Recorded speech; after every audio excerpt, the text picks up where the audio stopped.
সবকা মালিক এক এই অমর বাণীর প্রবক্তা শিরডির সাই বাবা। তাঁর আবির্ভাবের ইতিহাস অত্যন্ত অলৌকিক। 18 শতকের মাঝামাঝি সময়ে, সালটা 1854 নাগাদ, এক তেজস্বী কিশোর রূপে তিনি প্রথমবার মহারাষ্ট্রের শিরডি গ্রামে পদার্পণ করেন। এরপর 1800 শতক থেকে জীবনের শেষ দিন পর্যন্ত তিনি শিরডিতে বাস করেন। দীর্ঘ 60 বছর ধরে তিনি মানুষকে ভালোবাসা, মানবতা এবং সহনশীলতার শিক্ষা দিয়ে 1918 শতক দেহত্যাগ, মহাসমাধি করেন। বাবার কাছে ধনী-দরিদ্রের কোনো ভেদ ছিল না। তিনি বলতেন, ক্ষুধার্তকে অন্ন দেওয়া মানে আমাকেই অন্ন দেওয়া। তাঁর সেই অন্নদানের পবিত্র পরম্পরা আজও অক্ষুণ্ণ রেখেছে শিরডি সাই বাবা সংস্থান ট্রাস্ট। শিরডি সাই বাবা প্রসাদালয় ভক্তি ও সেবার এক মহাতীর্থ।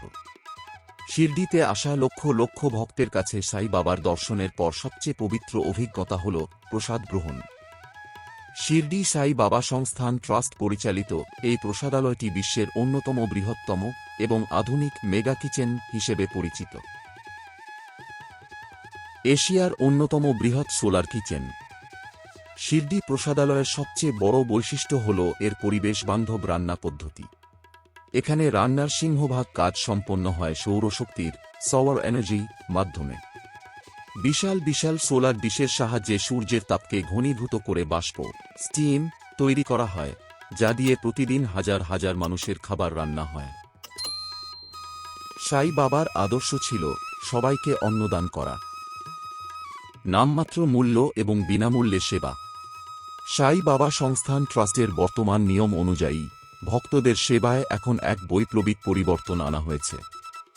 সম্পূর্ণ বিনামূল্যে অন্নপ্রসাদ।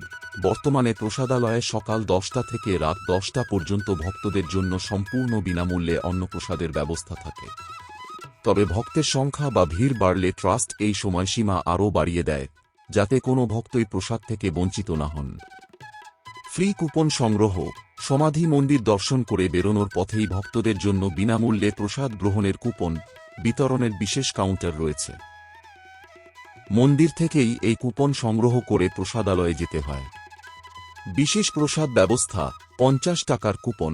যারা সাধারণ লাইনের পরিবর্তে একটু নিরিবিলিতে বা দ্রুত প্রসাদ পেতে চান, তাদের জন্য প্রসাদালয়ের ওপর তলায় 50 টাকার একটি বিশেষ কুপনের ব্যবস্থা আছে।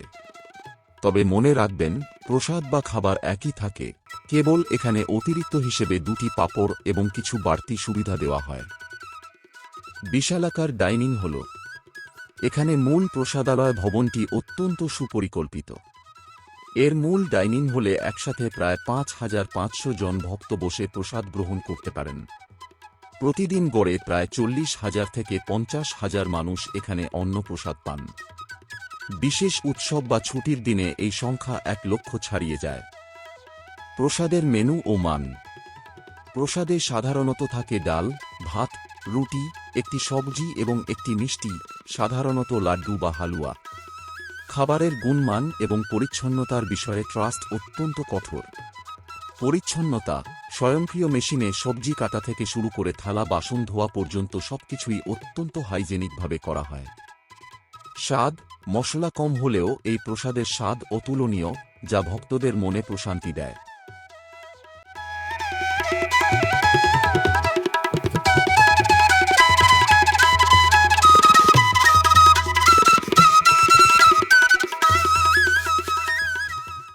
সময়সীমা। প্রসাদালয় সাধারণত সকাল 10টা থেকে রাত 10টা পর্যন্ত খোলা থাকে। সেবাভাব। এখানে অনেক ভক্ত স্বেচ্ছায় কাজ করেন, শ্রমদান। শূন্য অপচয়।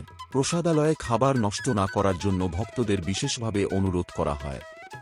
সবার মালিক এক এই মন্ত্রে দীক্ষিত হয়ে জাতপাত নির্বিশেষে একই সারিতে বসে প্রসাদ গ্রহণ শিরডির প্রকৃত মাহাত্ম্য তুলে ধরে।